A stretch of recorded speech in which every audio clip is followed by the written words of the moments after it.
Bonsoir, merci beaucoup d'être venus si nombreux aujourd'hui. Je trouve cette salle formidable. Ça fait longtemps que je n'avais pas été à Télécom, mais c'est aussi bien, non? Alors, qu'est-ce qui se passe? Ça faisait longtemps que c'était... Je réalise tout d'un coup, en voyant tous ces regards aiguisés, que aujourd'hui, en fait, je suis bien à la Société astronomique de France, et donc je me rends compte que j'espère ne pas avoir fait une présentation trop grand public, mais j'essaierai dans mon propos de donner des détails, et j'ai une présentation assez longue, mais je vais essayer d'aller assez vite pour qu'on puisse discuter ensuite. Donc aujourd'hui, je vais vous parler de Mars, vous parler d'exploration.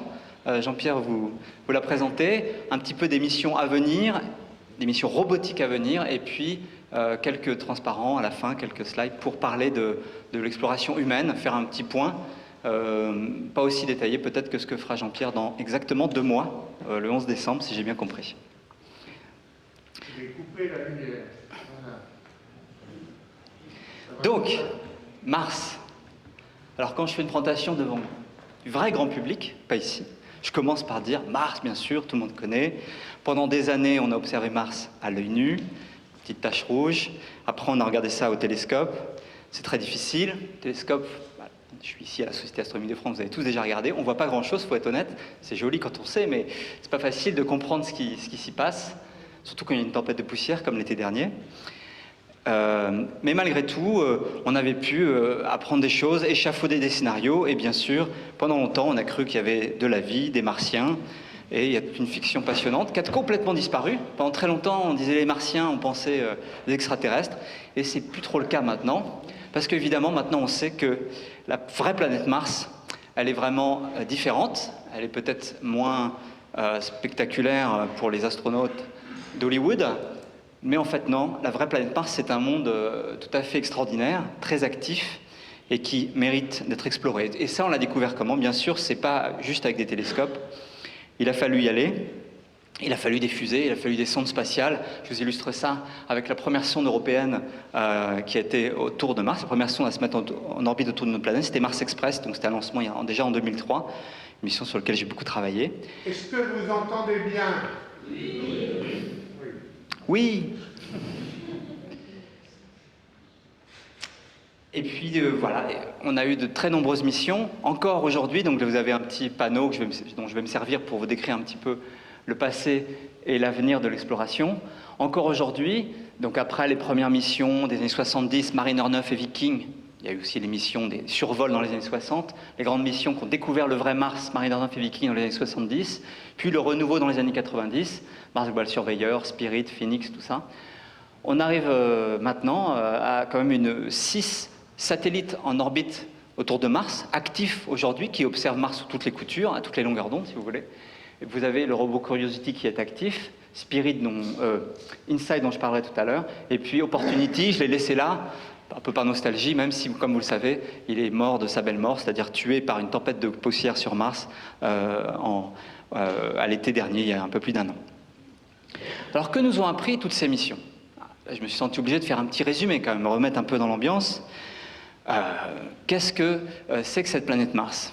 Alors, comme je l'ai dit tout à l'heure, toutes ces missions nous ont montré que Mars était une planète très active, par bien des aspects aussi riches au niveau de sa géologie, de sa climatologie que la Terre.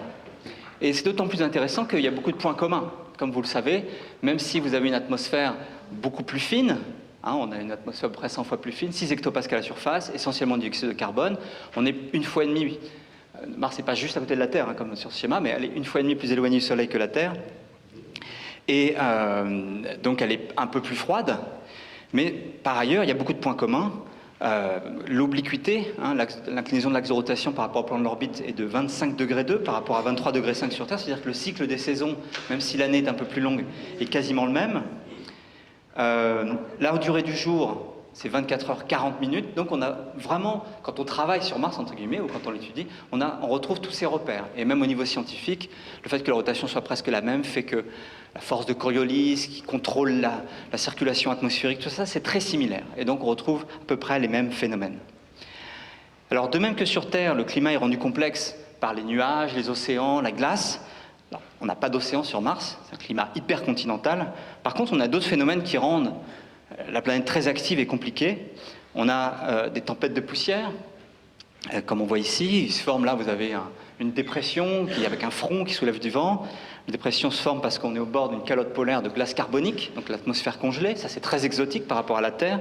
On a aussi, comme c'est marqué ici, de la brume de glace d'eau. Et donc sur cette planète, on a toujours plein d'activités. Je vous rappelle que la température, alors typiquement la journée va être de l'ordre à la surface de 20 degrés. Par contre, la nuit suivante, la température va descendre à moins 80. Et puis dans les régions polaires, comme on voit ici, là on est au printemps, toute une partie de la surface est recouverte de glace carbonique. La glace carbonique est toujours autour de moins 135 degrés. Alors, souvent on pose la question, est-ce qu'il y a de l'eau sur Mars? Tout le monde sait la réponse ici, mais on me pose la question. Et effectivement, il y a beaucoup d'eau sur Mars. Ne serait-ce que tout au nord, vous voyez ici cette grosse calotte qui fait à peu près 1000 km de diamètre, c'est la calotte polaire nord, qui chaque été est exposée au soleil. La vapeur d'eau se sublime et vous avez tout un cycle hydrologique avec transport de la vapeur d'eau. L'eau va se condenser pour former les nuages que vous voyez là. Et c'est ainsi que, autour, par exemple, des grands volcans comme Olympus Mons, le grand volcan du système solaire, 28 000 mètres de haut par rapport à la base, eh bien, toujours une formation de nuages, en tout cas pendant une bonne partie de l'année, à la période la plus humide. Et puis, dans bien des endroits, ici, c'est une image de la surface prise par la sonde Viking 2, en 48 degrés nord, dans les années 70. 48 degrés nord, c'est exactement la latitude du CNAM. Et vous avez là, chaque automne, hiver et printemps, du givre qui se forme. Ce n'est pas du givre carbonique. Le givre carbonique, la neige carbonique est plus au nord, mais c'est du givre de glace d'eau. Donc on a beaucoup d'eau, dans le sous-sol, j'en parle pas, dans l'atmosphère, sous forme de nuages, du givre dans toute une partie de l'année, sur toute une partie de la planète Mars. Par contre, c'est de l'eau toujours sous forme solide ou sous forme gazeuse. On n'a pas d'eau liquide en surface. On comprend pourquoi, hein. La pression est trop basse pour que de l'eau liquide puisse se stabiliser. On peut en théorie, si on met un verre d'eau sur Mars au fond d'une plaine où la pression est assez haute, on pourrait avoir de l'eau liquide de manière temporaire, mais l'atmosphère est tellement sèche qu'elle va s'évaporer très vite et elle va surtout geler rapidement, bouillir si on est un peu haut. Bref, c'est très difficile parce que sur Mars, même dans les plaines où la pression est la plus élevée possible, le point d'ébullition va être autour de 2-3 degrés Celsius. Donc ça ne va pas être facile d'avoir de l'eau liquide. Bref, on n'a pas d'eau liquide. Alors il y a des spéculations. Tous les 6 mois, la NASA ou des collègues font une annonce en disant qu'ils ont trouvé des indices d'eau liquide avec du sel ou je ne sais quoi. En réalité, il n'y a vraiment pas d'eau liquide à la surface de Mars. Alors évidemment, c'est embêtant. Parce que sur Terre, la vie telle qu'on peut l'imaginer, telle qu'on la comprend, telle qu'on peut la détecter, eh bien la vie a besoin d'eau liquide. C'est même très simple sur Terre. Partout où il y a de l'eau liquide, il y a une vie active. Partout, même dans les nuages, des gouttelettes, même dans le sous-sol, partout. Quasiment pas d'exception. Et puis, par contre, dès qu'il n'y a pas d'eau liquide, la vie s'arrête complètement. Plus de reproduction, les bactéries ne vont plus manger, rien du tout. Donc c'est embêtant puisque ça veut dire qu'il n'y aurait pas de vie sur Mars. Et effectivement, tout indique qu'il n'y a pas du tout de vie à la surface de Mars actuellement. Mais ce qui rend Mars intéressant, vous le savez, c'est que ça n'a pas toujours été le cas. En effet, si on prend une carte graphique de Mars, donc vous avez tous déjà vu ça, on a les hauts plateaux au sud, hein, quand c'est rouge, c'est les hauts plateaux, et les grandes plaines du nord. Et les hauts plateaux sud, on voit, sont recouverts de cratères. Alors, vous savez sans doute pourquoi. On n'a pas du tout ces cratères-là sur Terre, quasiment pas. Par contre, ça ressemble plutôt à la Lune. La raison, c'est que toute cette partie sud date de plusieurs milliards d'années. Elle est bien plus ancienne que la plupart des surfaces sur Terre. Sur Terre, la tectonique des plaques, l'érosion fait que la surface est sans cesse renouvelée. Ce n'est pas le cas sur sur Mars, et sur la Lune non plus. Résultat, vous avez plein de terrains qui remontent à 3,8-4 milliards d'années, c'est-à-dire dans la jeunesse du système solaire, la jeunesse de la planète. Et ce qui est intéressant, c'est que dès qu'on regarde dans ces terrains anciens, là où il y a beaucoup de cratères, eh bien, on voit des traces de lits de rivières, des traces de lacs. On peut presque démontrer que c'est quelque chose qui ressemblait beaucoup à la Terre, de l'eau liquide.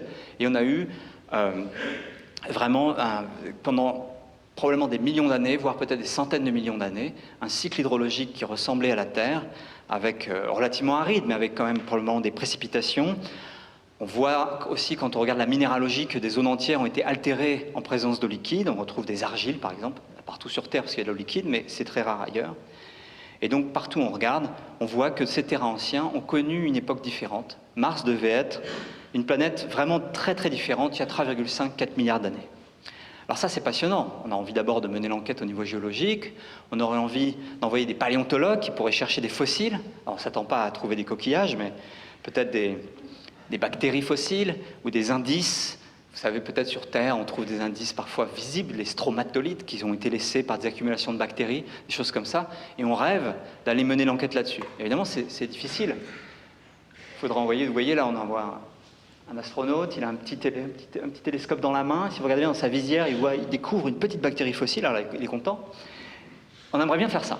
J'en parlerai tout à l'heure. Pour l'instant, c'est pas pour tout de suite. Donc en attendant, comme vous le savez, on envoie à la place des robots géologues pour mener l'enquête. On a d'abord envoyé à droite un petit précurseur, c'était le robot Sojourner, dans le cadre de la mission Pathfinder, qui a appris à la NASA à rouler, à se promener. Et puis on a envoyé cette double mission des Mars Exploration Rover, les MER dans notre jargon, donc Spirit et Opportunity, que vous voyez ici, en développement, au Jet Propulsion Laboratory, là dans la banlieue de Los Angeles, où on va tous souvent. Si vous voulez, c'est mieux comme ça. Et qui ont eu une mission, alors que leur mission initiale était prévue pour 90 jours, ont pu explorer, parcourir des dizaines de kilomètres et explorer les terrains anciens de Mars. Et puis plus récemment, donc là c'est une photo qui a été prise en juin 2011, pour un atterrissage qui était en août 2012, le rover Curiosity, un engin vraiment spectaculaire, presque une tonne, il pèse presque une tonne, des roues impressionnantes, c'est vraiment un engin très impressionnant. Je peux le dire d'autant plus qu'actuellement JPL, il y a son petit frère Mars 2020 qui est en développement, et c'est vraiment impressionnant à voir en vrai. Donc on a envoyé ce robot géologue, vous avez tous déjà vu ces images, Curiosity qui explore le fond d'un cratère, le cratère Gale, qui contient plusieurs kilomètres de sédiments. Certains sédiments sont éoliens, mais une grande partie sont des sédiments lacustres qui ont été déposés en présence d'eau liquide. Au fond, rover Curiosity a pu cartographier cette zone, la Yellowknife Bay par exemple, qui a été démontrée comme étant les restes d'un ancien lac. Un petit peu plus loin, vous avez un torrent avec des galets. Il n'y a plus rien maintenant, mais c'était il y a quelques milliards d'années. Et puis, Curiosity remonte actuellement le centre du cratère, qui est donc cette accumulation de sédiments, le mont Sharp, et mène une enquête très intéressante sur tous ces sédiments, tout ce passé très ancien. Alors avant d'aller plus loin, j'aime bien raconter quand même que pour l'instant, je vous ai parlé de succès, toutes ces missions là que j'ai listées, c'est des réussites, mais il faut se souvenir que l'exploration de Mars, l'exploration spatiale en général, c'est une exploration assez difficile. Et pour vous illustrer ça, je vais vous raconter un peu mon expérience personnelle en partant du début de ma carrière. Alors j'ai commencé moi comme ingénieur. Alors au début j'étais dans l'offshore, après j'ai travaillé au CNES, ingénieur au CNES. Le CNES m'a envoyé à la NASA.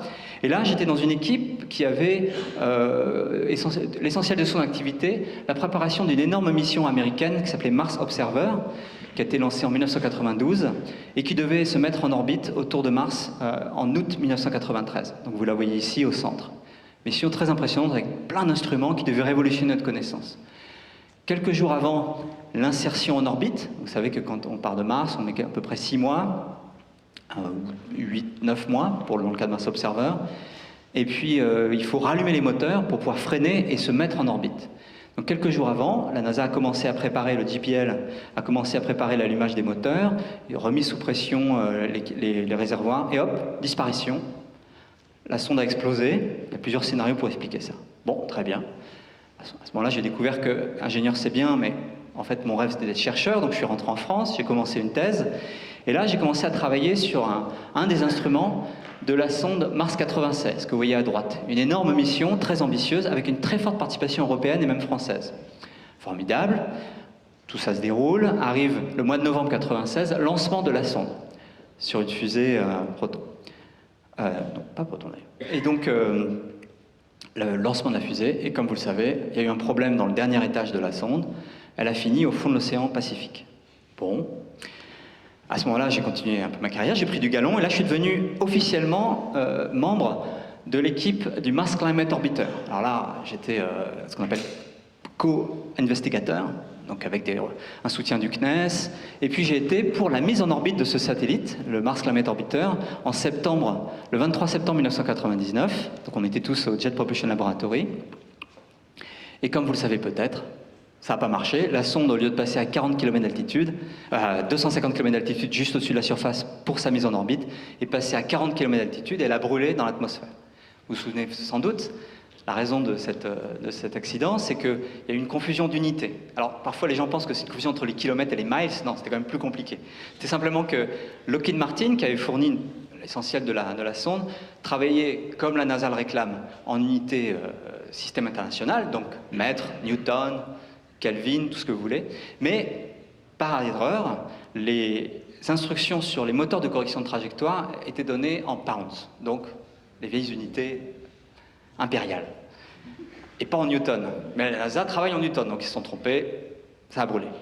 Bon, alors juste après, là j'étais moins impliqué, mais arrive le Mars Polar Lander. On est quelques mois après, l'atterrissage était prévu pour donc, une sonde qui devait se poser au niveau du pôle sud de Mars, une autre mission de la NASA, en décembre 99. Moi, je suis passionné je m'intéresse beaucoup aux régions polaires, mais je n'étais pas officiellement impliqué, mais bon, j'ai quand même été sur place.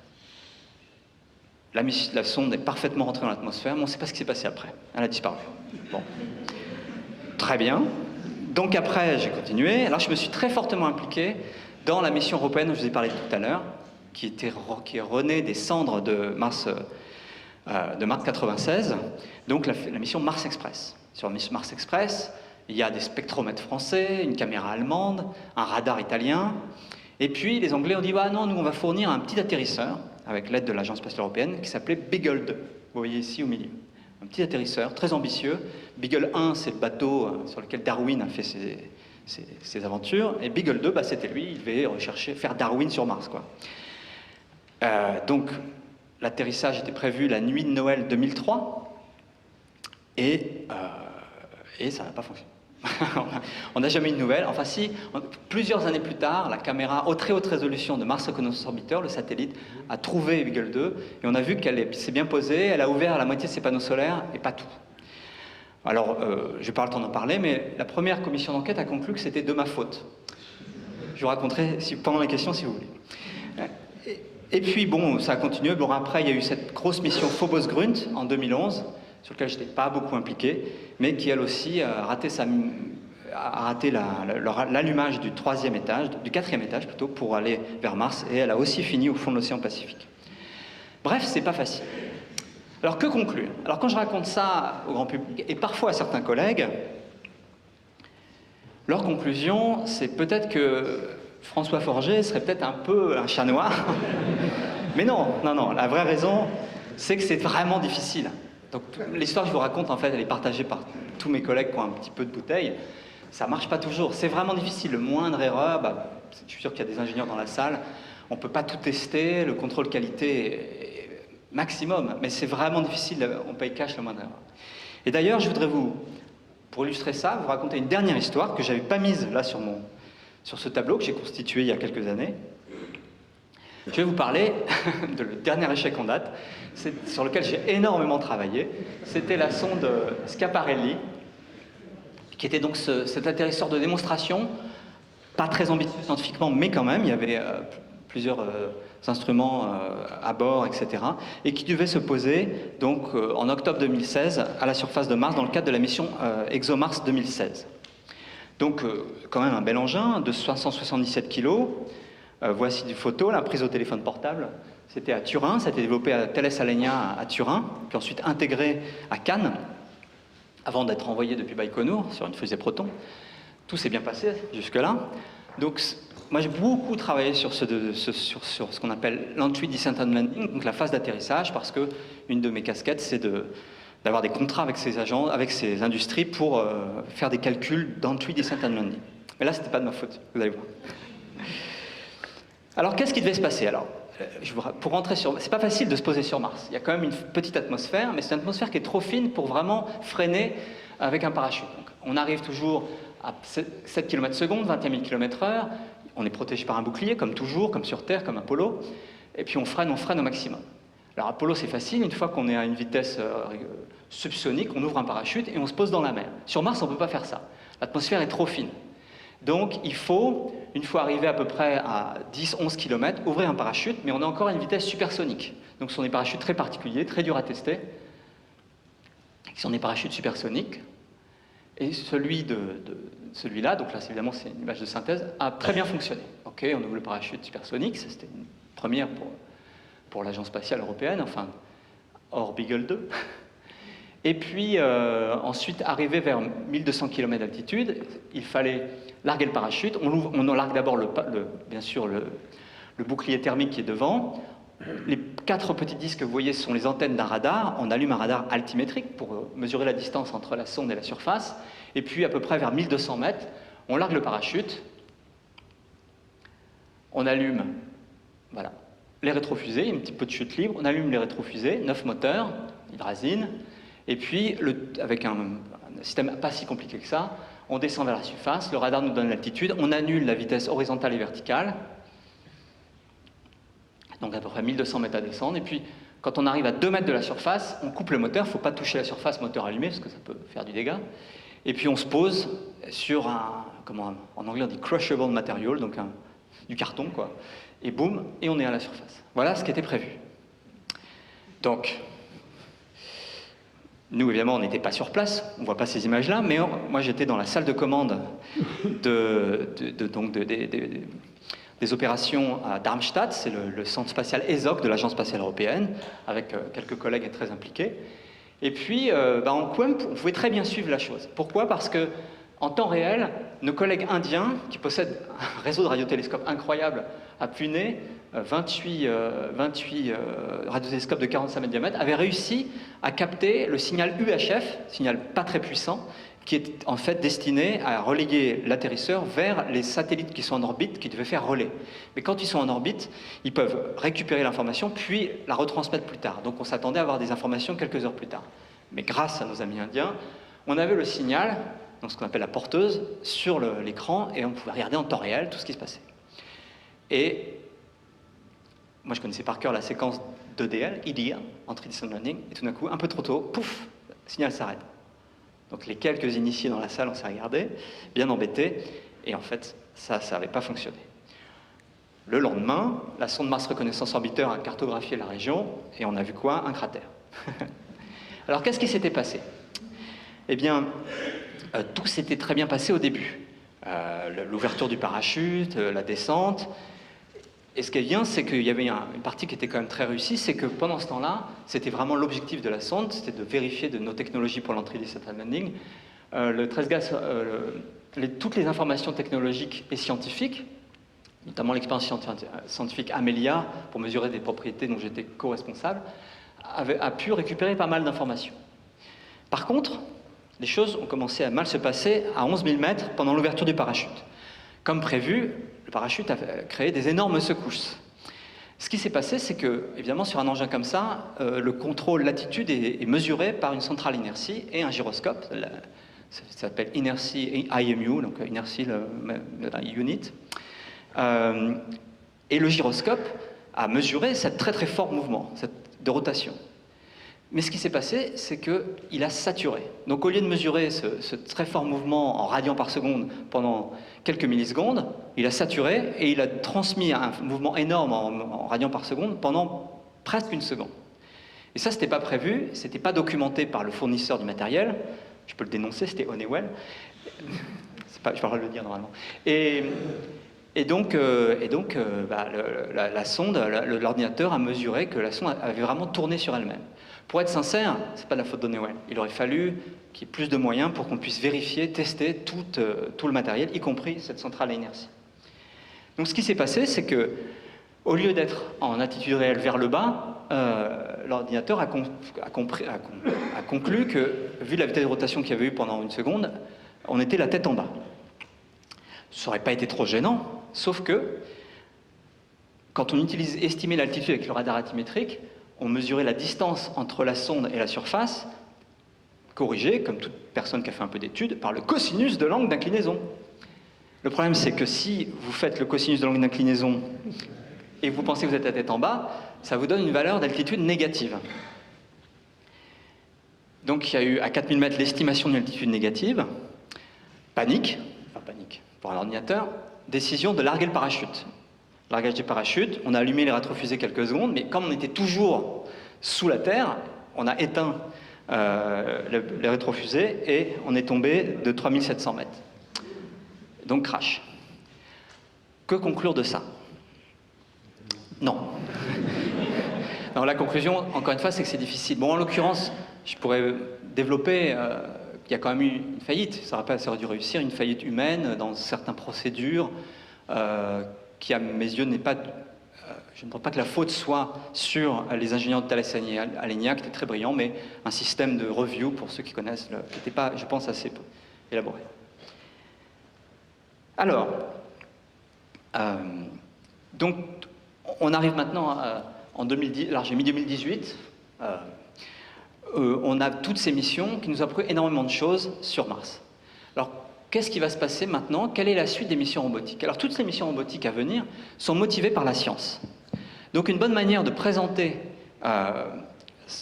les missions à venir, c'est de faire un peu un point sur ce qu'on sait et ce qu'on ne sait pas. Et en fait, je peux simplement résumer tout ce qu'on ne sait pas par des grandes questions. Et il y a plein de choses qu'on ne sait pas, évidemment. Je ne vais pas pouvoir détailler. Comment se forment les planètes telluriques comme Mars et la Terre?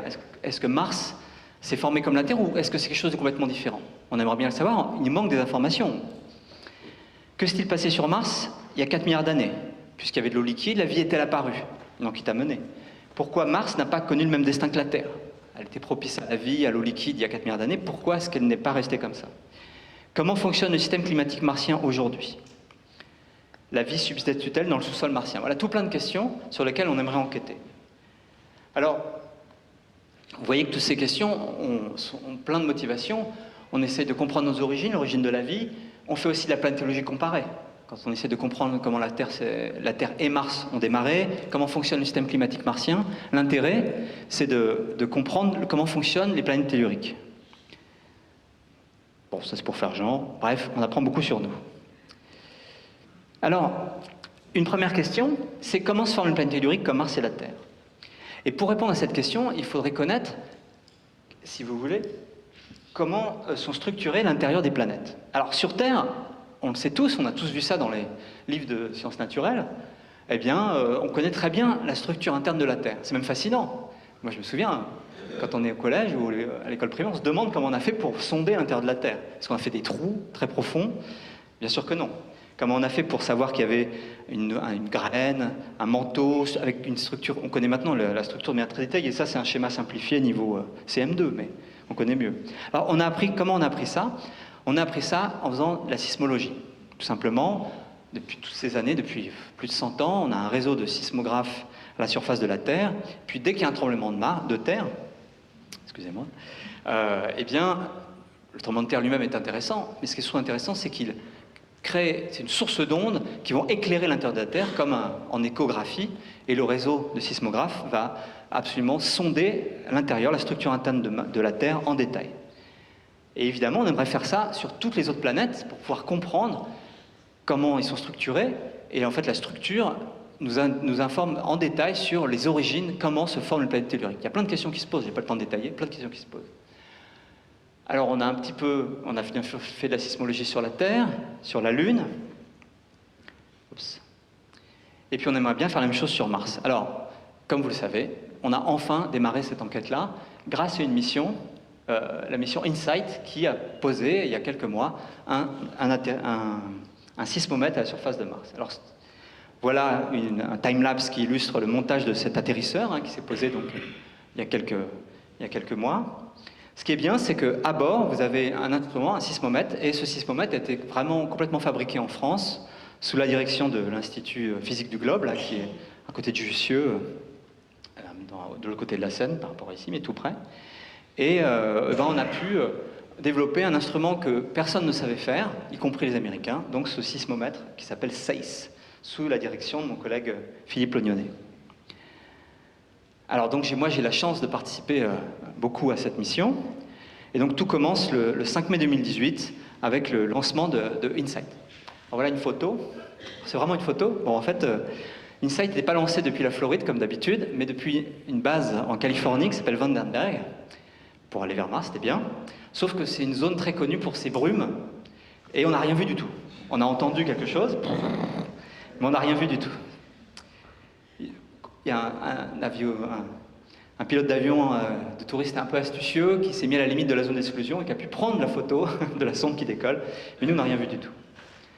Donc, InSight est donc arrivé sur Mars le 26 novembre dernier, et à nouveau, je vous montre des images de synthèse, à nouveau pour vous montrer toutes ces 6 minutes de terreur, on appelle ça, de la sonde InSight qui est à nouveau entrée à 21 000 km/h, comme le film que je vous ai montré précédemment, mais qui cette fois a pu se poser. Alors le système est un peu différent, c'est le système américain qui était quand même bien au point, puisque c'était la même technologie exactement que la sonde Phoenix en 2008, mais malgré tout, je vous assure que c'est un stress incroyable de vivre ces 6 minutes de terreur, surtout quand on est spécialisé dans les échecs.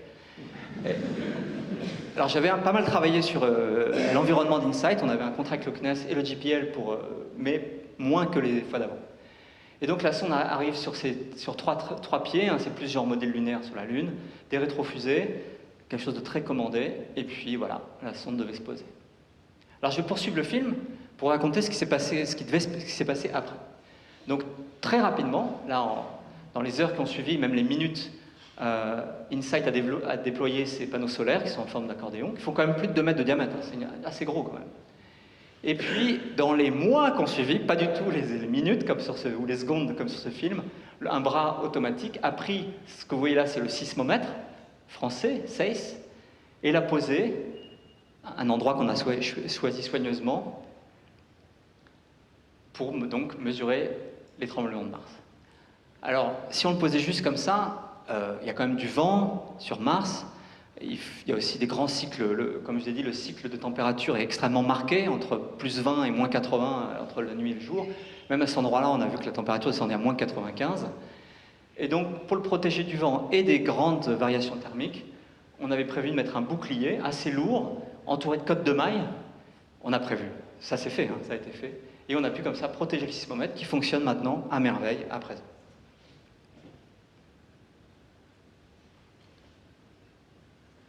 Alors, l'atterrissage a réussi, joie énorme, vraiment très émouvant, je voulais juste vous montrer. Ça, c'est la salle des opérations, j'y étais pas.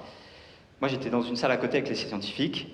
Ça, c'est quelques minutes après l'atterrissage. Et ce qui était bien, c'est que quelques minutes après l'atterrissage, on a immédiatement reçu des photographies de la surface. Alors, la photo est très mauvaise parce que l'objectif de la caméra a été complètement, couvert par des particules qui ont été soulevées par les rétrofusées, mais on a pu enlever la cellule et on a pu voir les choses. Alors la raison pour laquelle on a pu avoir des images aussi rapidement, je vous ai dit que c'est pas toujours facile, puisque les satellites de transmission ne peuvent pas généralement retransmettre vers la Terre en temps réel, ils doivent se tourner vers la Terre. C'est que, accompagné InSight, 2 petits CubeSat, des microsatellites, qui l'ont suivi. Et au moment où la sonde s'est posée, ils ont retransmis en temps réel les images de la surface. Alors je vous le mentionne parce que je pense que c'est l'avenir aussi de l'exploration des planètes et de Mars. On aura de plus en plus de microsatellites. Alors c'est vraiment pas un gros truc, hein. 13 kilos, il y en avait 2 comme ça, très très simples. Ils sont pas connus, ils ont pas coûté trop cher. Mais je dois dire que les ingénieurs qui étaient en charge de ça, c'était des super pointures du JPL. Donc c'est pas un projet d'étudiant. Donc 6 U pour ceux qui connaissent, c'est-à-dire ça doit faire 10 par 20 par 30 cm, donc un petit engin, et puis qui capturait l'UHF et relayait la bande X donc, vers la Terre, c'est-à-dire le signal classique qui est récupéré par radiotélescope. Il y avait même une petite caméra à bord, là c'est une photo que j'ai prise avec mon téléphone portable, quelques minutes après l'atterrissage, c'était la conférence de presse avec, vous voyez, le responsable de la mission Bruce Banner, et en temps réel, ils nous ont montré une photo qu'avait réussi à prendre ce CubeSat, qui non seulement avait un relais antenne, mais pouvait prendre des photos. Alors, c'est une caméra de pas très bonne qualité, avec un petit panneau solaire, l'antenne, je veux dire, au premier plan. Donc InSight est un grand succès. Vous avez ici la photo. On a pu, donc je vous ai montré tout à l'heure les images de synthèse. Voici le sismomètre au premier plan, le couvercle, ça c'était au début de la mission, et puis on a pu poser le sismomètre par terre, comme vous voyez là, et puis donc doucement mais sûrement le recouvrir du bouclier qu'on appelle WTS, des acronymes partout à la NASA. Ça doit dire Wind and Thermal Shield sur le sismomètre français.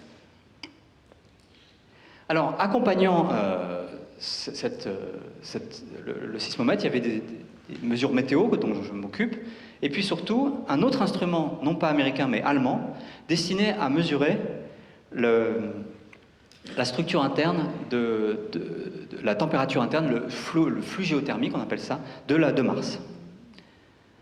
Donc l'objectif, je vais passer là, c'est vous avez un petit piquet, une taupe on appelle ça, mole, et puis il se auto-frappe sur la tête, c'est-à-dire que vous avez à l'intérieur un mécanisme qui, un peu comme quand vous plantez un piquet de tente, va inlassablement se taper à l'intérieur pour que la sonde descende à l'intérieur de la surface. L'objectif, c'était que cette sonde descende à 5 mètres de profondeur. Tout le long du câble qui le relie au reste de la mission, vous avez des capteurs thermiques, et ainsi on aura pu mesurer le profil de température, et on a pu estimer que si la sonde est à plus de 2, 3, 4, idéalement 5 mètres de profondeur, on peut calculer, après un traitement assez important des données, le flux géothermique, c'est-à-dire en d'autres termes, mesurer l'intérieur de la température interne de Mars. Chose qu'on ne connaît pas du tout et qui est très importante pour notre compréhension du fonctionnement de Mars. Alors ça, c'est ce qui était prévu. Pour le coup, là, ça n'a pas marché. Ce qui s'est passé, c'est qu'on a installé, voilà, vous voyez une photo de l'instrument, vous avez à l'intérieur, en haut à droite, le môle prêt à descendre, il s'est auto-frappé sur la tête, et puis arrivé à quelques centimètres de profondeur, il s'est arrêté. Combien centimètres? Tu vas le voir à l'instant. L'engin est assez long, hein. Le môle il fait plus de 35 cm je crois, et il a dû pénétrer de 10-20 cm. Donc pendant des jours et des jours, on a martelé avec l'espoir de casser l'éventuel caillou qui bloquait la descente, et puis ça ne marchait pas. En désespoir de cause, on s'est dit, on va soulever la structure qui est là, et on va regarder ce qui arrive au môle. Alors, ce qui est dommage, c'est qu'on ne peut pas enlever le môle et le mettre à côté. Quand on soulève, le câble se déroule, et on ne peut pas faire grand-chose. Alors ça a été fait, et vous voyez ici la photo une fois qu'on a retiré la structure attenante. Vous voyez le môle qui est là sur le côté, et ce que l'on voit, c'est qu'il est non pas bloqué par un caillou, c'est simplement qu'en tapant, il a fait le vide autour de lui. Le sable s'est écrasé, c'est visiblement un sable qui est extrêmement poreux, et vous voyez, si on appuie dessus, avec le poing, on enlève la main, et il va rester l'empreinte du poing, un peu comme dans de la neige. Et ça, c'était pas prévu comme ça, à ce point-là. Résultat, quand il a commencé à rentrer, il a écarté le sable autour de lui, et il n'y a plus eu de friction du tout. Ce qui fait qu'au lieu de s'enfoncer, rester bloqué par la friction lorsque la masse flotte remontait, il s'est mis à sauter sur place, sans aucune friction sur les côtés. Donc ça, on en était là juste avant ce qu'on appelle la conjonction. Jusqu'à il y a quelques jours, Mars était de l'autre côté du Soleil par rapport à la Terre. Et donc on va reprendre les opérations pour soulever ça. L'idée, c'est, vous avez vu qu'il y a un bras automatique, on va essayer de l'enterrer un peu pour renforcer la friction et pour qu'il commence à descendre. Et une fois qu'il sera descendu à quelques dizaines de centimètres, je pense qu'il pourra descendre jusqu'au bout. C'est pas un caillou qui le bloque, a priori, c'est le manque de friction. À suivre donc.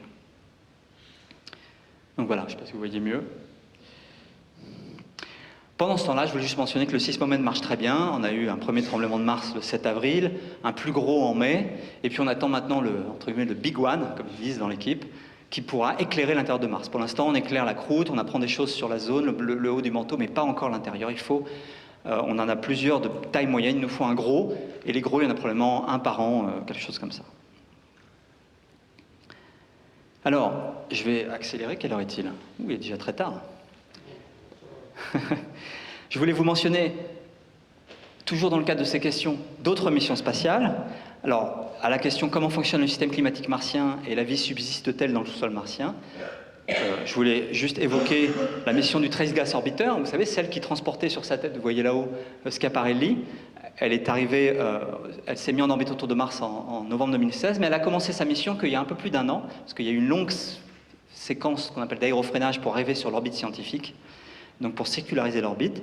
Et puis on a maintenant des résultats très intéressants. Et cette sonde fait exactement ce que j'ai mentionné. À la fois, elle enquête sur l'atmosphère, d'où son nom Trace Gas Orbiter, mais surtout, elle est équipée pour détecter la présence de gaz traces très rares En utilisant l'éclairage du soleil, on observe le soleil lorsqu'il se couche ou lorsqu'il se lève. Ça fait une source de lumière très puissante et grâce à des spectromètres très précis, on peut détecter s'il y a des gaz qu'on ne connaît pas pour l'instant, par exemple le méthane.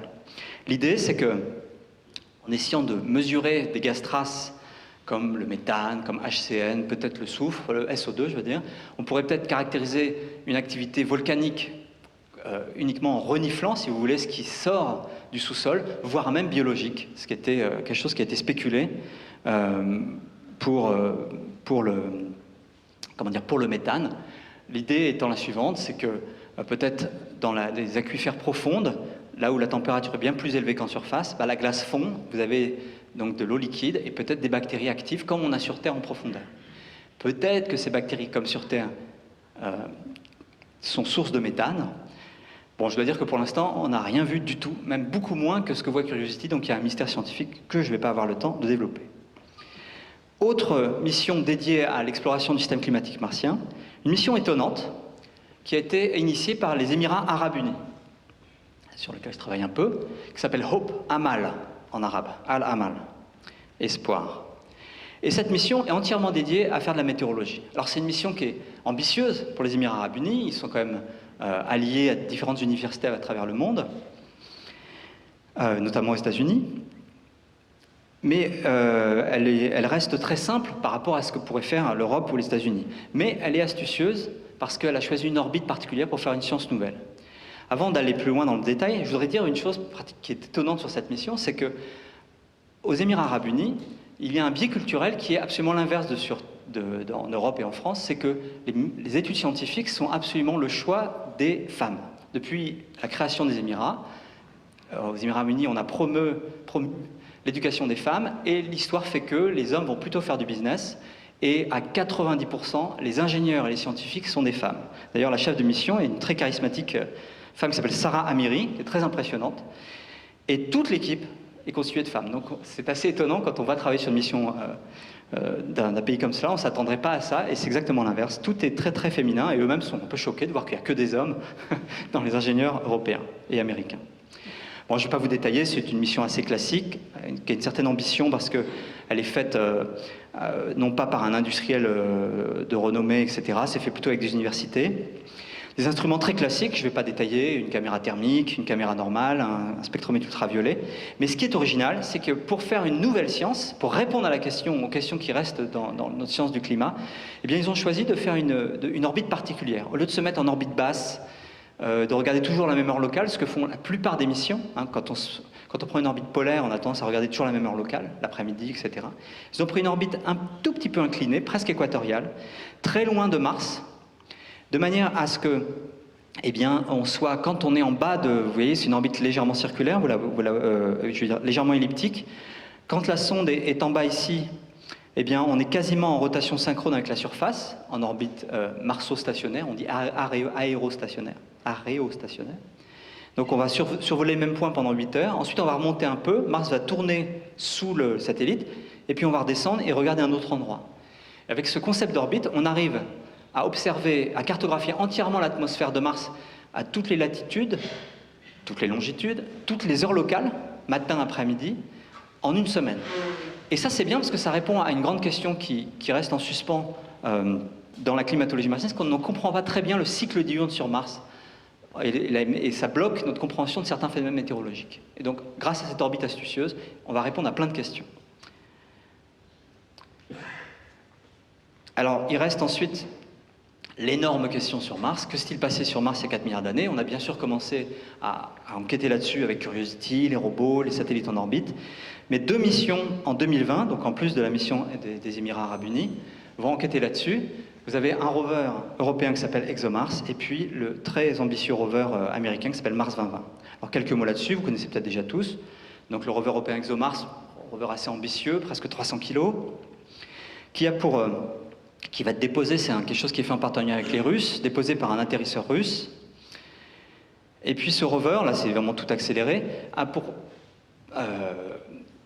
caractéristique d'être conçu pour non pas seulement enquêter sur les minéraux à la surface, mais faire un forage, donc un vrai forage avec une perceuse, dans le but d'aller prélever des échantillons à quelques mètres de profondeur. Alors quel est l'intérêt? L'intérêt, c'est qu'on pense à quelques mètres de profondeur, pouvoir accéder à des molécules fossiles, des molécules par exemple organiques, voire biochimiques, qui auraient pu être déposées là il y a 3 milliards d'années, lorsque Mars était couverte d'eau, et qui auraient été préservées par rapport à la surface. En surface, on reçoit du rayonnement, la chimie de l'atmosphère est très agressive. On pense qu'à 2 mètres de profondeur, on va pouvoir récupérer des échantillons encore riches peut-être en molécules fossiles et enquêter sur ce qui s'est passé il y a 2 milliards d'années. Alors bien sûr, on a choisi un site d'atterrissage très ancien, dans lequel vous avez, ce sont des grandes plaines d'argile, formées il y a presque 4 milliards d'années, et on va aller forer là-dedans pour essayer de retrouver des traces fossiles.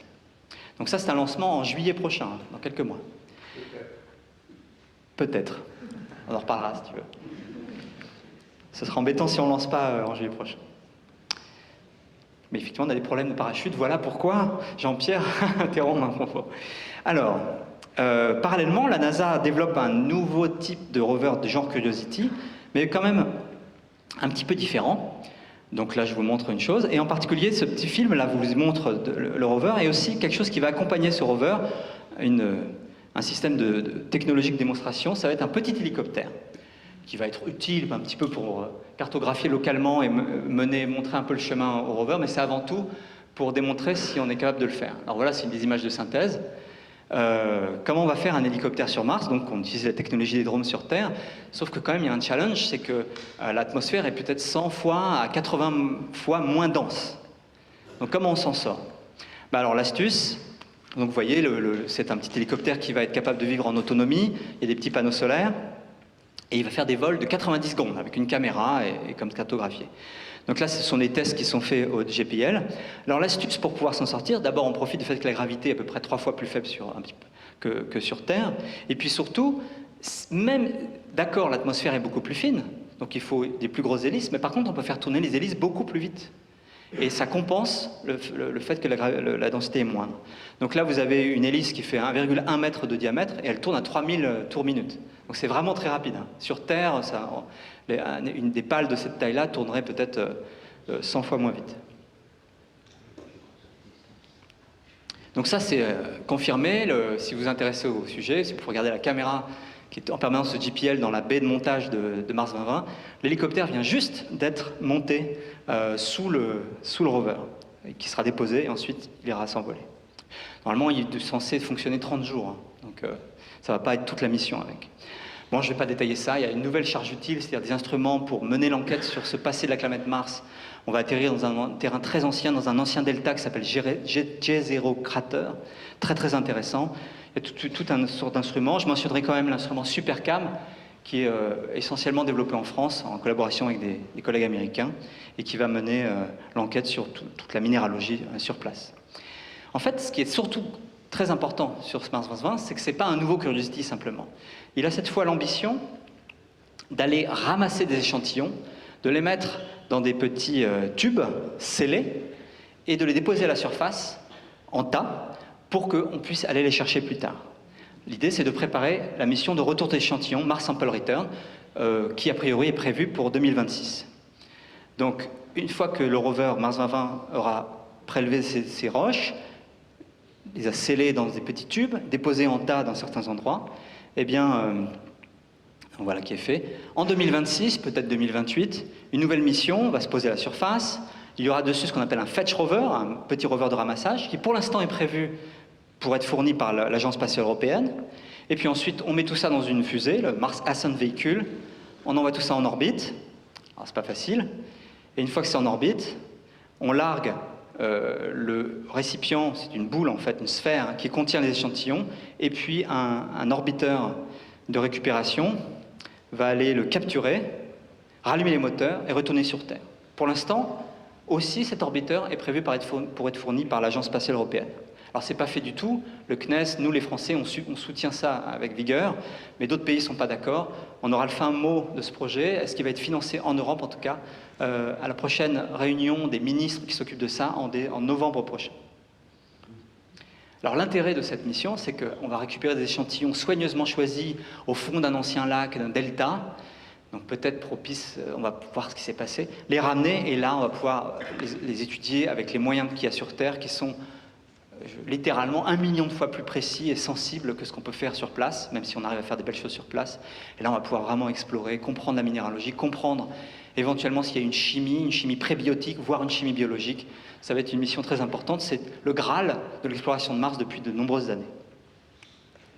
Bon voilà, je vais continuer à faire le panorama très vite. En 2020 aussi est prévue une mission chinoise qui est à la fois très ambitieuse et très classique. Voilà les images qui ont été diffusées, il y a un peu plus maintenant, mais sur le web il y a quelques mois. Donc une mission ambitieuse parce que vous allez avoir un satellite en orbite, un atterrisseur. J'étais encore une fois, c'est un peu ma spécialité, impliqué dans le calcul pour l'entrée. J'avais un contrat avec les Chinois qui ont envoyé des ingénieurs quelques semaines dans notre laboratoire. Ils ont confiance, ils ne sont pas au courant des problèmes précédents.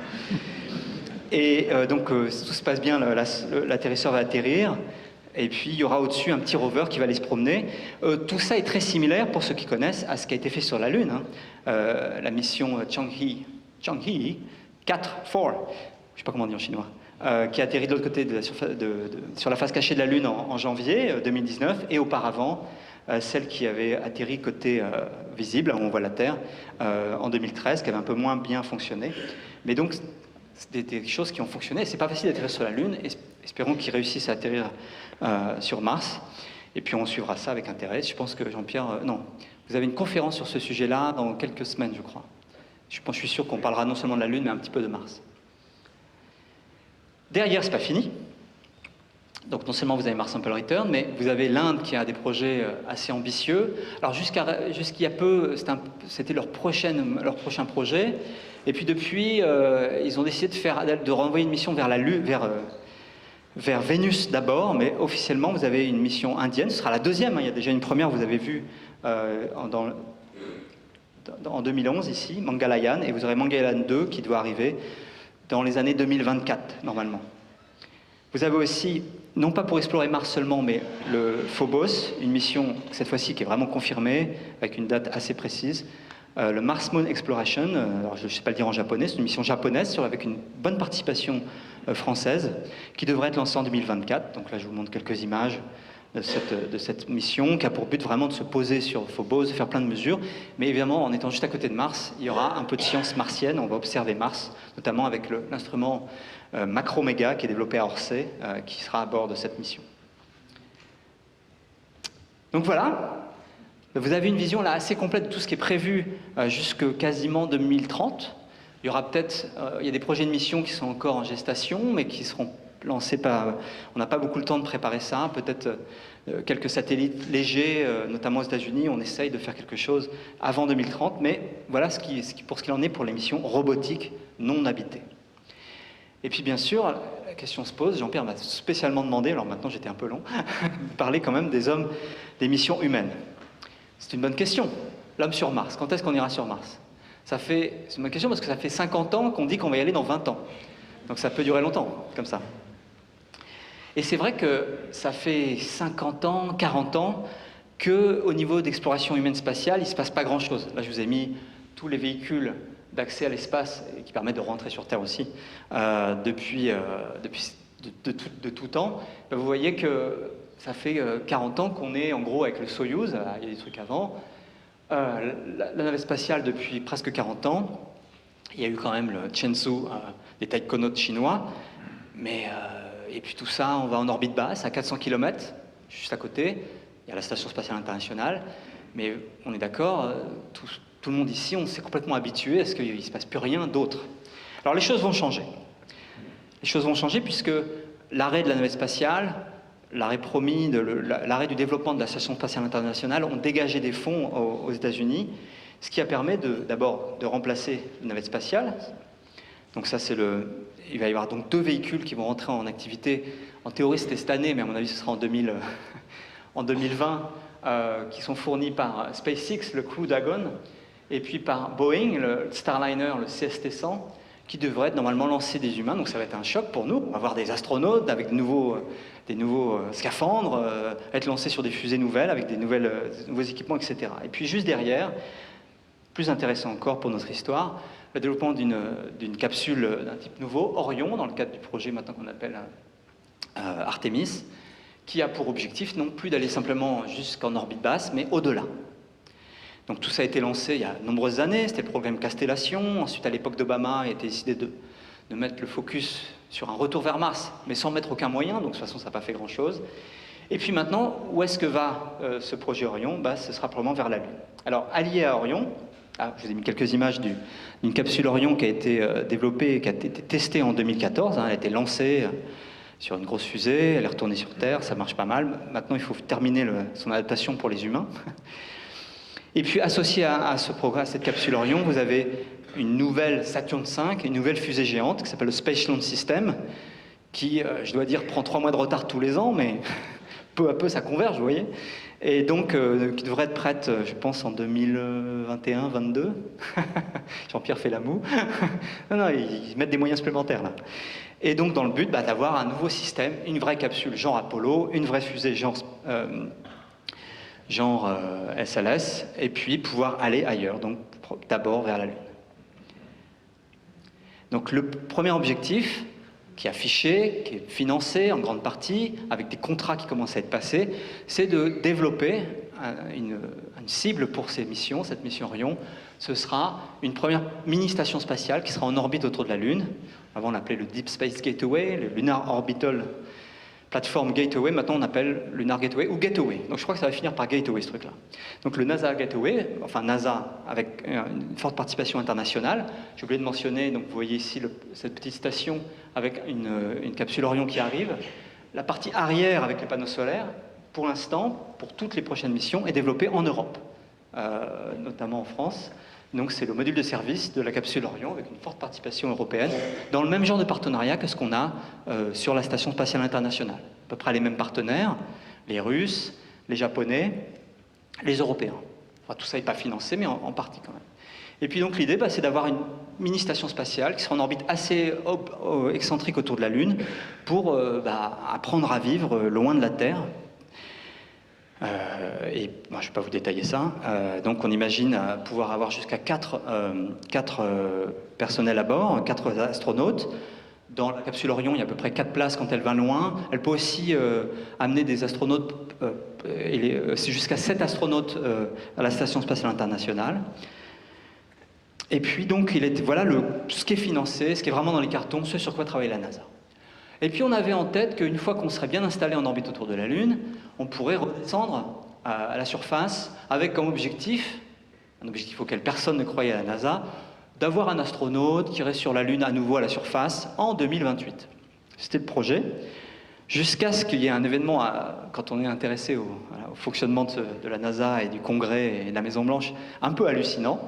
En mars 2019, autour de ce qu'on appelle le Space Council aux États-Unis, le vice-président américain Mike Pence a annoncé que par tous les moyens, désormais, il fallait que la NASA envoie une astronaute sur la Lune en 2024. Et là, tous mes collègues ont fait « Oh, what ?» C'est impossible. Bref, mais il insiste très fort, et c'est devenu maintenant, officiellement, le projet de la NASA, de mettre un astronaute dès 2024. Donc à peine le gateway sera prêt, il faudra aussi qu'il y ait un atterrisseur qui soit prêt. Vous voyez, c'est quand même ambitieux de faire ça. Et puis une astronaute, à votre avis c'est une femme, c'est une femme ça, qui ira se promener, donc un retour extrêmement accéléré. Au niveau technique, personne n'y croit, mais la motivation est forte. C'était tellement improvisé que ce n'était pas prévu dans le budget de cette année. Alors la NASA a rallongé, ils ont rajouté 1,2 milliard. C'est pas du tout suffisant. Donc on verra tout de suite si, par exemple, la NASA, la Maison-Blanche, excusez-moi, puis le Congrès a confirmé. Si on rajoute 5 milliards l'année prochaine, alors oui, peut-être que ce sera faisable, sachant que le budget de la NASA total, c'est 20 milliards à peu près, grosso modo, par an. Alors parallèlement, je ne peux pas m'empêcher de mentionner le fait que SpaceX, dans son coin, sans pour l'instant un vrai financement, développe aussi une fusée gigantesque, qu'on a appelée longtemps le BFR, officiellement pour Big Falcon Rocket, officieusement le Big Fucking Rocket. Et maintenant, le nom a changé. C'est devenu, avec la partie Super Heavy en dessous, et au-dessus le Starship. Donc c'est ce projet gigantesque qui est vraiment en développement, qui est vraiment en test, un truc qui fait 9 mètres de diamètre. Si vous, tout Internet ne parle que de ça, vous pouvez regarder, il y a des forums entiers, des gens que... Personne ne s'intéresse au Space Launch System à droite, Saturn V quand même cette année, c'était l'année, mais tout le monde parle de ça. Alors c'est pas financé vraiment, mais SpaceX va à un moment donné dire à la NASA, moi j'ai développé ça, vous me donnez tant, je vous fais une fusée énorme qui sera plus performante, ou presque aussi performante que le Space Launch System, en termes de masse qu'on peut mettre en orbite basse, sauf que là vous avez un espace énorme pour les astronautes, et puis ce que souhaite faire SpaceX, pour compenser le fait que finalement on ne peut mettre que 100 tonnes en orbite basse, finalement un peu moins presque que le Space Launch System, c'est de pouvoir remettre du carburant, le refueling, une fois en orbite pour aller vers Mars, vers la Lune, où vous voulez.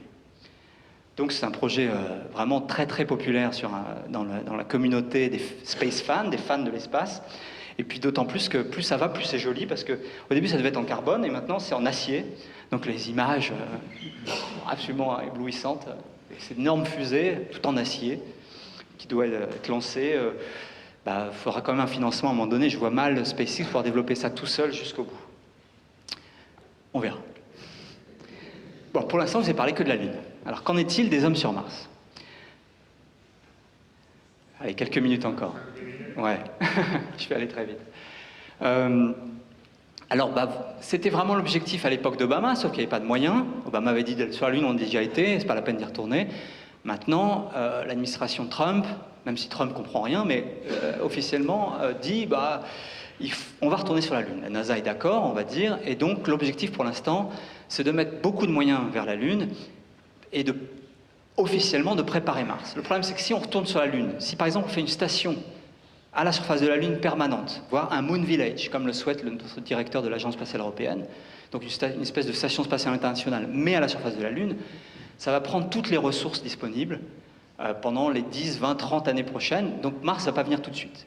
Néanmoins, le propos officiel à la NASA, c'est de dire qu'on va juste un peu sur la Lune pour s'entraîner, pour aller sur Mars, donc Mars est le vrai objectif. Alors, je vais aller dans les détails ensuite, mais à ce stade, souvent, on va poser la question, est-ce qu'on peut vraiment aller sur Mars? Est-ce qu'on a la technologie actuellement pour aller sur Mars? Personnellement, je pense que oui. C'est quand même beaucoup plus facile de prévoir d'aller sur Mars maintenant que de prévoir d'aller sur la Lune en 1962. Donc, on a la technologie, mais il y a du développement. Donc, le premier challenge, alors, quelques mots quand même, aller vers Mars, c'est quand même très ambitieux. Pourquoi c'est très ambitieux? Parce qu'il faut, voilà, typiquement, un des scénarios, il y en a de multiples scénarios pour aller vers Mars, mais on imagine par exemple 4 lancements de la Space Launch System pour faire un cargo qui va amener plein de matériel sur Mars pour pouvoir en repartir. Ensuite, 2 ans plus tard, on peut lancer vers Mars que tous les 2 ans, tous les 26 mois.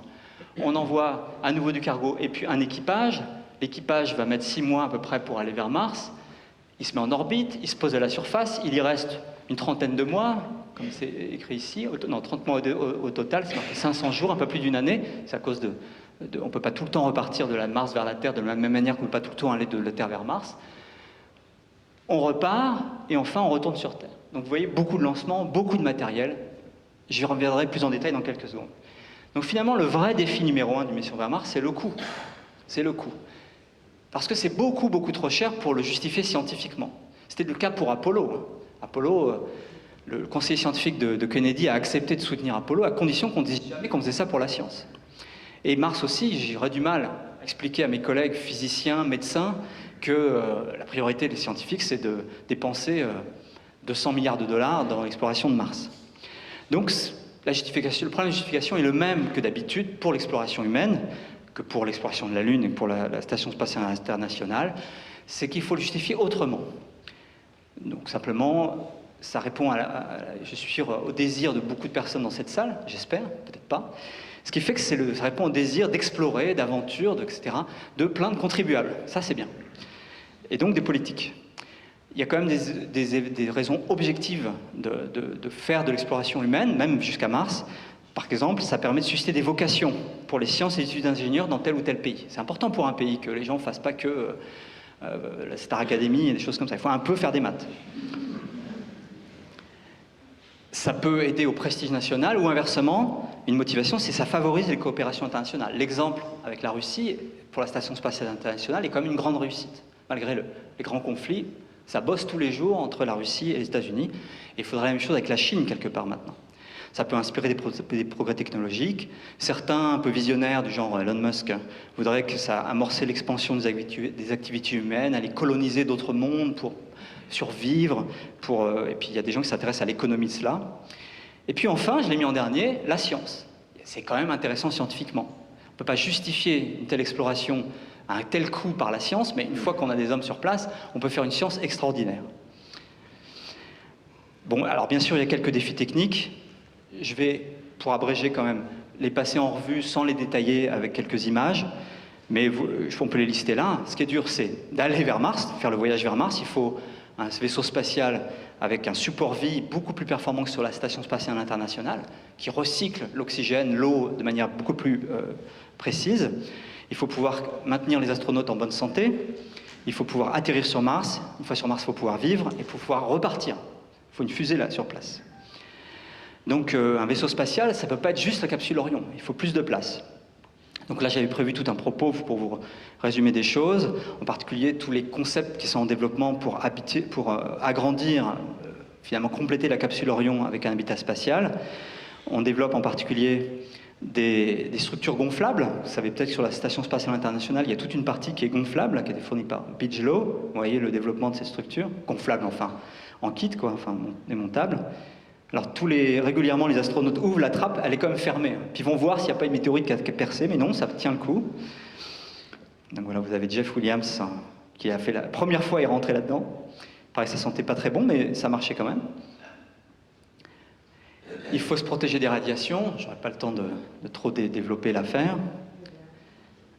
Et il faut se maintenir en forme. Puisque quand on fait un voyage de 6 mois en apesanteur, comme vous le savez, c'est pas facile. Donc sur la Station spatiale internationale, les astronautes passent 2 voire 3 heures par jour à faire du sport, avec différentes machines qui sont assez grosses, donc il faudra les miniaturiser, parce qu'on ne peut pas mettre ça sur un... Bon, c'est accéléré, hein. On ne peut pas mettre ça peut-être sur une station. À ce sujet, j'avais quand même prévu de vous parler de quelques expériences qu'on a. Des astronautes en apesanteur pendant 6 mois, on fait ça tout le temps. Les astronautes qui vont sur la Station spatiale internationale, ils partent toujours pour 6 mois, 7 mois, c'est-à-dire la durée du voyage vers Mars. Donc on sait très bien dans quel état ils sont. Mais bon, généralement, quand ils arrivent, ils sont complètement épuisés. Comme dit Thomas Pesquet, c'est un peu comme sur une balance, il n'est plus habitué à avoir du poids, donc il trouve que il ressent que littéralement son bras pèse 10 kilos, que sa tête est très lourde, et puis ils ont un problème d'équilibre. Musculairement, ils sont assez en forme, hein, mais ils ont surtout un problème d'équilibre. Alors il y a quand même un exemple qui est intéressant, c'est qu'il y a quelques années, la 6e expédition, donc c'est vraiment au début de la Station spatiale internationale, avec notamment un astronaute que j'ai pu rencontrer qui s'appelle Don Petit. Ils étaient partis en navette spatiale, ils devaient rentrer en navette spatiale. Columbia a explosé au retour, donc ils n'avaient plus d'autre choix que de rentrer en Soyouz. Donc, sans vrai entraînement, il a rentré en Soyouz, et pas de chance, ce Soyouz, ce modèle TMA, n'a pas fonctionné comme il faut. Résultat, ils ont fait une rentrée directe, non contrôlée, ils se sont pris 9G, et ils sont atterris à plusieurs centaines de kilomètres du point prévu. Et donc, ils sont restés 2 heures avant de pouvoir contacter quelqu'un, et avant que le premier hélicoptère arrive, peut-être plus de 3 heures. Donc ça, c'est pas la vraie photo, personne n'a photographié. Et voilà quand on les a récupérés. Et alors, c'est très intéressant d'entendre leur témoignage. Vous aviez là des astronautes qui avaient passé 6 mois en orbite et qui ont dû s'occuper d'eux-mêmes, se mettre en sécurité, préparer un petit camp, parce qu'ils n'avaient aucune nouvelle, pendant les premières minutes après leur atterrissage. Bizarrement, cette histoire est très peu connue. Vous ne trouverez rien là-dessus sur le web. Là, vous voyez dans quel état ils sont. Donc, ce que vous remarquez, c'est que lui, là, Nikolai Boudarine, est en pleine forme. Il est debout et il a pu faire plein de choses. Don Petit, la raison, c'est qu'il avait déjà fait ce vol-là. Il avait l'expérience de faire 6 mois dans l'espace, revenir. Et apparemment, il semble que les gens qui ont déjà cette expérience-là sont capables de se relever et de quasiment travailler. Don Petit, que vous voyez ici, il n'a rien pu faire. Il a rampé. Alors, il était capable de ramper. Il a pu sortir du matériel, mais il était capable de se mettre debout. Donc, voilà, il y a des expériences. On sait, et sa conclusion personnelle, c'est de dire on peut parfaitement atterrir sur Mars, se reposer quelques heures, et puis ensuite se mettre au boulot, quoi. Par contre, s'il arrive quelque chose de catastrophique, les astronautes ne seront pas très performants. Alors évidemment, la solution idéale, ce serait de mettre une centrifugeuse, tout ça. C'est ce qu'on voit dans le film Seul sur Mars. Mais ça coûterait vraiment très cher. Il y a quelques idées de mettre le vaisseau d'un côté, puis une espèce de contrepoids de l'autre côté, puis de faire tourner le tout. Mais ce n'est pas pour l'instant dans les cartons. C'est vraiment très compliqué et pas encore vraiment développé. Alors d'autant plus que sur Seul sur Mars, vous avez un vaisseau spatial gigantesque. Si vous vous souvenez, il y a une immense salle de gym, alors qu'ils ont la pesanteur. C'est vraiment... Enfin, tout ça pour dire que cet immense espace qu'ils utilisent dans ce vaisseau spatial dans Seul sur Mars, je voulais m'en servir pour mentionner qu'on parle souvent de problèmes psychologiques, le fait d'être en isolement aussi longtemps, mais beaucoup d'astronautes, pas tous, hein, et beaucoup pensent que c'est pas si embêtant que ça. Je vais pas retourner aller plus loin. Alors, je vais passer maintenant très en revue. Le problème qui reste, c'est qu'il faut atterrir sur Mars. On s'est posé une tonne, hein, avec Curiosity, je vais pas vous montrer le film. Le problème, c'est qu'on a atteint les limites. Avec juste un bouclier et un parachute, on ne peut pas mettre plus d'une tonne sur Mars, l'atmosphère ne freine pas assez. Il faut un plus gros bouclier ou des rétrofusées. Alors des plus gros boucliers, c'est difficile à faire. L'idée, c'est de faire des boucliers gonflables. Et c'est en développement, ça a été testé, ça marche très bien. Et donc c'est pour ça que sur beaucoup d'images, un peu de fiction d'atterrissage sur Mars, vous voyez dans le vaisseau spatial, protégé par un bouclier gonflable gigantesque comme celui-là. L'autre astuce, c'est ce que propose toujours Elon Musk. SpaceX n'est pas fan du tout de parachute, même sur Terre, il ne voulait pas mettre de parachute. C'est d'allumer des rétrofusées, une fois qu'on est rentré dans l'atmosphère, et puis on se pose, à condition d'emmener beaucoup de carburant. Et on peut aussi faire ça. Après, il faut vivre sur Mars, il y a plein de problèmes avec la poussière, il faut un scaphandre performant. Le scaphandre lunaire est vraiment trop lourd, et le scaphandre des sorties extraviculaires sur les ISS est vraiment beaucoup trop lourd. Et puis enfin, il faut revenir, et là c'est tout un défi, je suis sûr que vous le savez, mais le grand secret pour revenir, c'est de fabriquer le carburant sur place, en utilisant le CO2, en faisant des réactions chimiques avec de l'énergie, pour faire du méthane, de l'oxygène, et hop, on a du moteur, un carburant fusée. Alors, personnellement, vous voyez toutes ces difficultés, si vous regardez bien ma liste, ce qui est dur, c'est de se descendre sur Mars, vivre sur Mars, redécoller. Ce qui est beaucoup plus facile, ce serait juste de faire la partie voyage vers Mars, mise en orbite, retour. Et moi, je suis un très fort avocat d'une première mission qui se contenterait d'aller en orbite autour de Mars. Alors, quel est l'intérêt ? D'abord, c'est une aventure extraordinaire. Et puis, on peut faire des choses. Par exemple, alors, il y a des rapports qui ont été rédigés sur ce sujet. On peut, par exemple, aller accoster les lunes de Mars. C'est comme une aventure extraordinaire d'exploration, comme Phobos et Deimos. Et on peut aussi faire quelque chose qu'on rêve de faire, c'est commander les robots qui sont très performants, mais en temps réel. Actuellement, quand les robots sont sur Mars, souvent le signal radio met 10 jusqu'à 20 minutes aller, 20 minutes retour, on ne peut rien commander en temps réel. Résultat, des fois on met 3 jours pour faire le tour d'un caillou, enfin c'est terrifiant. Vraiment, c'est très très lent, hein, les robots. Et là, en temps réel, ce serait formidable avec les progrès de la robotique, on pourrait avoir une espèce d'avatar à la surface. Et il se trouve que c'est quelque chose qui est vraiment dans les cartons. Et c'est un sujet important de travail sur la Station spatiale internationale, la commande de robots depuis l'orbite. Là, vous voyez des tests qui sont faits avec ce petit robot bleu là, qui est à l'ESTEC, donc au centre spatial de l'Agence spatiale européenne en Hollande. Et donc c'est piloté par Andreas Morgensen, qui était un pilote. Et puis même Thomas Pesquet a travaillé sur la commande avec joystick, avec retour de force.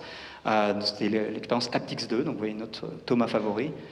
Qui travaille justement à cette commande à distance de robots. C'est vraiment l'avenir et on pourrait faire ça depuis l'orbite de Mars en temps réel. Une vraie exploration formidable. Donc je vais conclure là-dessus. Une mission comme ça, juste en orbite retour, ça évoque Apollo 8. Et Apollo 8, je crois que c'était une mission extraordinaire. Donc je termine avec cette image. Et c'est la fin.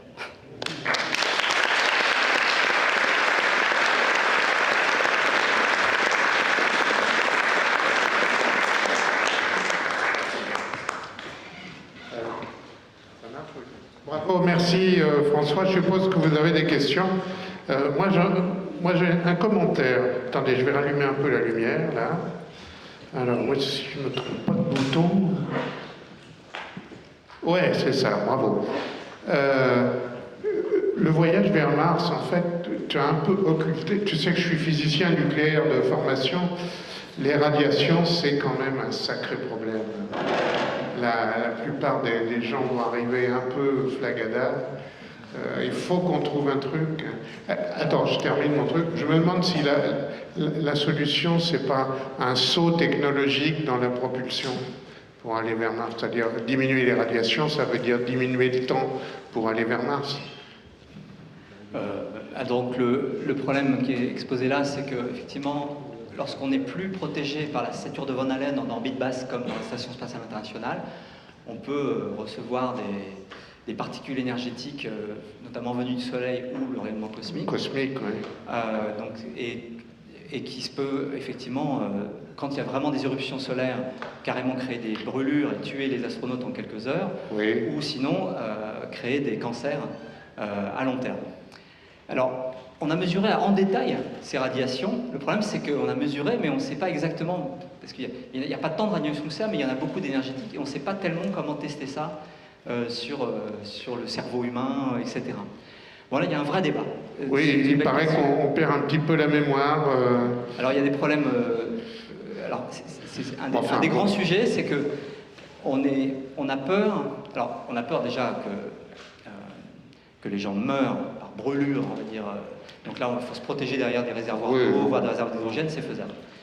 On a peur que le risque de cancer augmente énormément. Ouais. Des gens sont prêts à prendre ce risque. Et puis, tu as raison, ce qui est à la mode en ce moment, je dirais à la mode parce que c'est un sujet qui parlait peu il y a quelques années, c'est la diminution des facultés cognitives. Voilà ce qui est le jargon qui est utilisé. Enfin, je suppose qu'il y aura toujours des gens qui seront prêts à y aller. Non, mais ce qu'on a peur maintenant, littéralement, dans les dernières conférences que j'ai vues sur le sujet, c'est que les astronautes deviennent idiots et se disputent. Ils s'entretuent.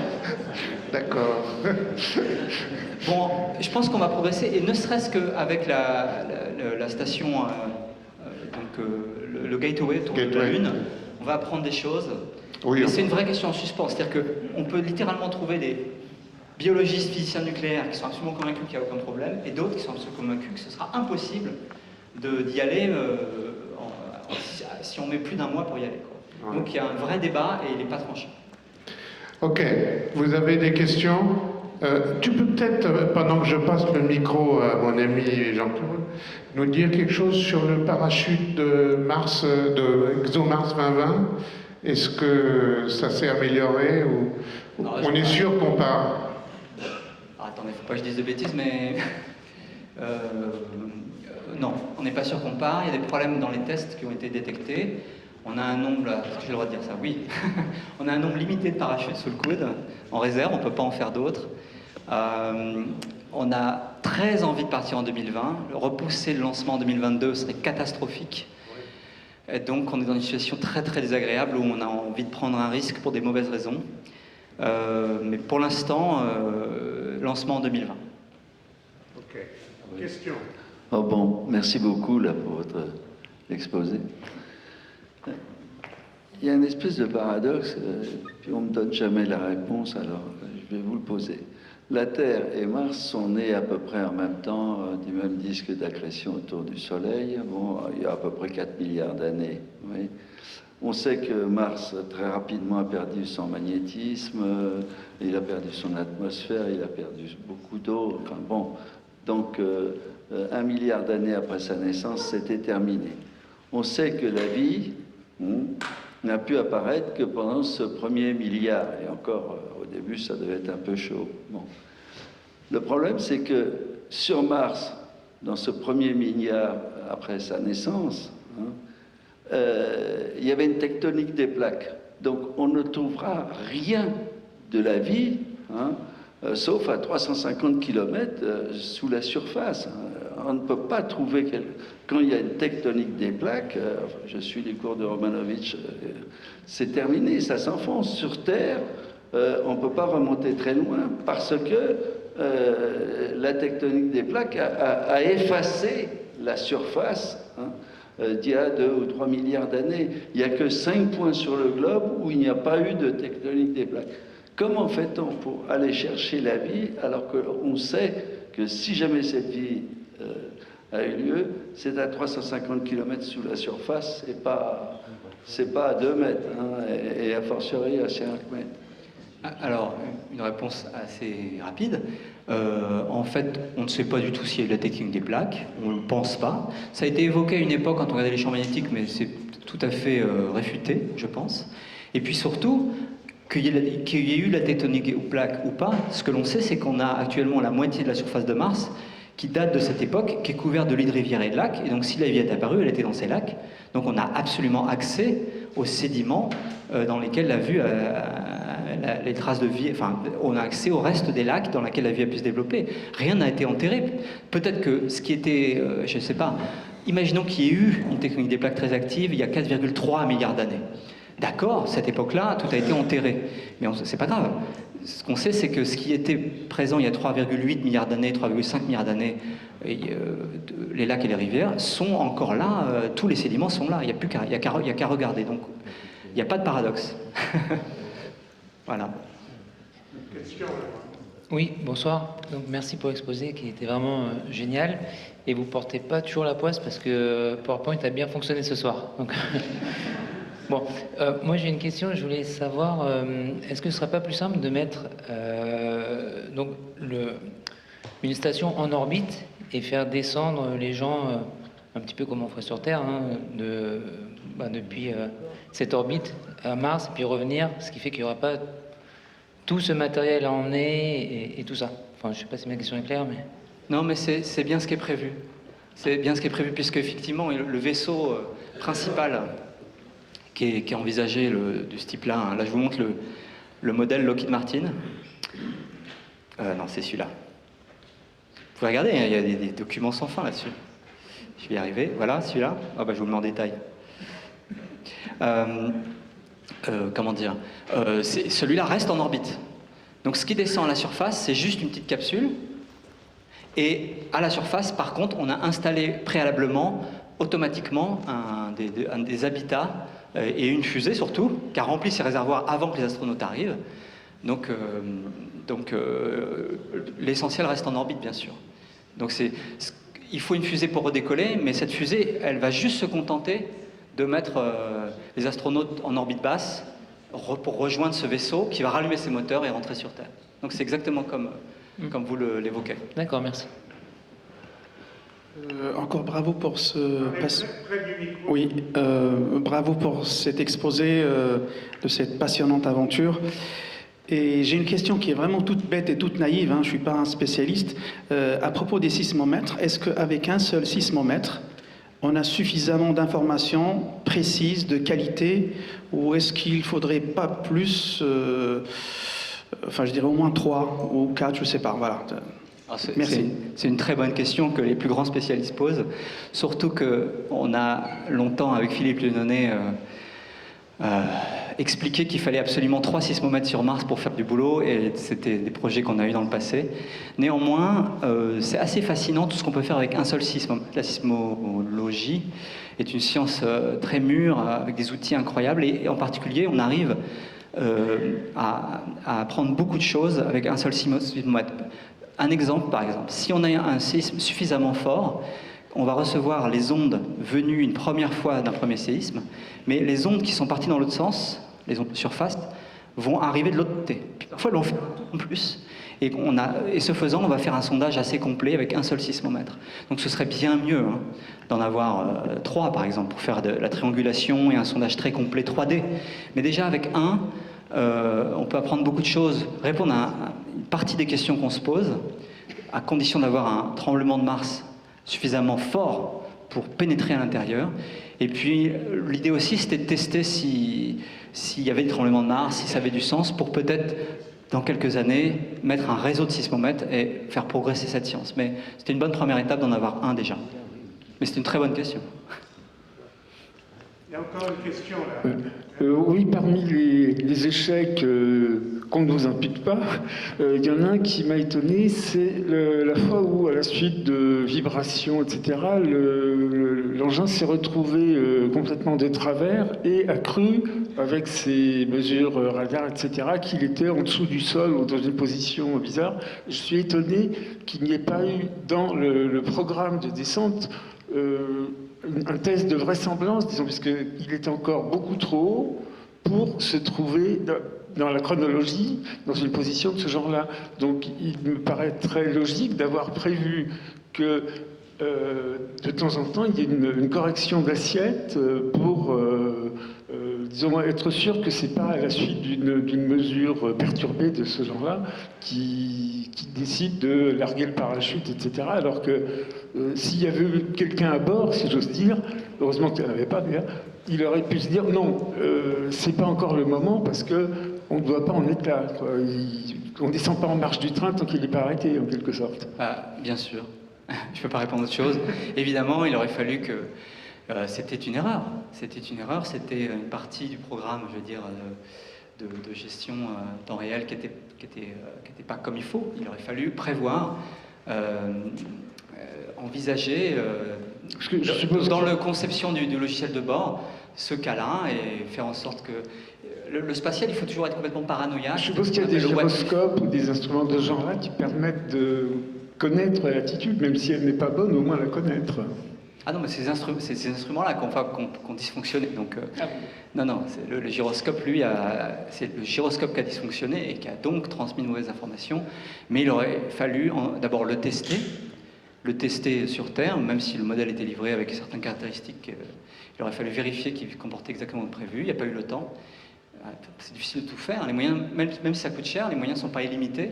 Et puis d'autre part, il aurait fallu être dans un mode de ce qu'on appelle what if, être toujours à imaginer toutes les catastrophes possibles. Pour ceux qui sont ingénieurs ici, c'est le contrôle qualité avec l'arbre des pannes possibles, etc. Ça n'a pas été parfait et paf, on paye sa cash tout de suite. Est-ce qu'il y a d'autres questions? Oui, allez, une dernière, là, monsieur au centre. Là. Faites passer le micro.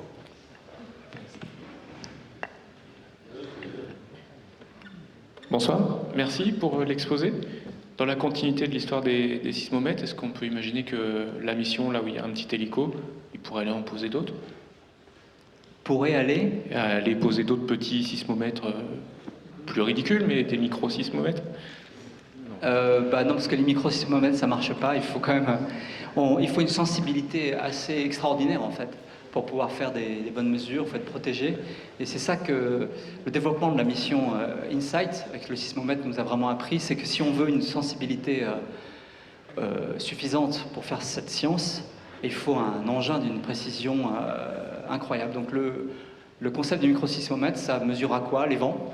Le petit micro-sismomètre sera secoué par les vents et puis il ne mesurera rien d'autre. Le VBB là sur InSight, donc le VBB c'est la fraction de frictiomètre, mesure des accélérations qui sont de l'ordre de la gravité qu'exerce Jean-Pierre sur moi. Hein. C'est 10 moins. Bon, c'est pas nul. Oui, j'ai choisi Jean-Pierre. Avec... Oui. Mais enfin, c'est des mouvements qui sont une fraction de noyau. Enfin, c'est incroyable la sensibilité de cet engin, quoi. Donc, c'est pas facile de faire de micro-sismomètres. Mais c'est une bonne idée. Merci. On a eu dans le passé l'idée de mettre des réseaux de sismomètres qu'on larguerait comme ça, etc. Mais on se rend compte que ce serait naïf, ce serait trop dur d'avoir cette sensibilité. Mais pourquoi pas? Écoutez, je crois qu'on va arrêter là. On remercie François. Bravo. 2020, ça sera vraiment l'année martienne. Donc je pense que fin 2020, plutôt 2021, il reviendra nous parler des résultats. Donc je vous souhaite un bon retour et peut-être donc au 9 octobre pour la prochaine conférence. Bonne soirée à tous. Merci.